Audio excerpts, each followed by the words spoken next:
கந்தளி அருகே நிலத்தில் மாடு பிடிக்க செல்லும் போது முதியவர் கன்னத்தில் பாய்ந்த துப்பாக்கி பால்ஸ். ஒருவர் கைது, நாட்டு துப்பாக்கி பறிமுதல். திருப்பத்தூர் மாவட்டம் கந்தளி அடுத்த வீரப்பள்ளி பகுதியைச் சேர்ந்த சகாதேவன்.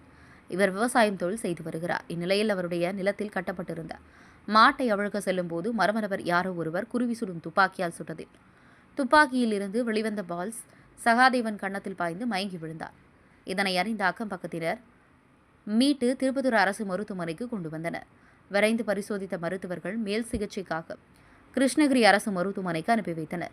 மேலும் இந்த சம்பவம் குறித்து கந்தளி போலீசார் வழக்கு பதிவு செய்து விசாரணை மேற்கொண்டு வந்த நிலையில் அக்ரகாரம் பகுதியைச் சேர்ந்த தேவேந்திர மகன் அன்பரசு நாட்டு துப்பாக்கியின் மூலம் வனவிலங்குகள் மற்றும் பறவைகளை வேட்டையாட துப்பாக்கி வைத்திருந்தது தெரியவந்தது. மேலும் அவரை கைது செய்து திருப்பத்தூர் நீதிமன்றத்தில் ஆஜர்படுத்தி அவர் வைத்திருந்த நாட்டு துப்பாக்கியை பறிமுதல் செய்து சிறையில் அடைத்தனர். திருப்பத்தூர் மாவட்ட தவசி நியூஸ் செய்தியாளர் சி. ரமேஷ்.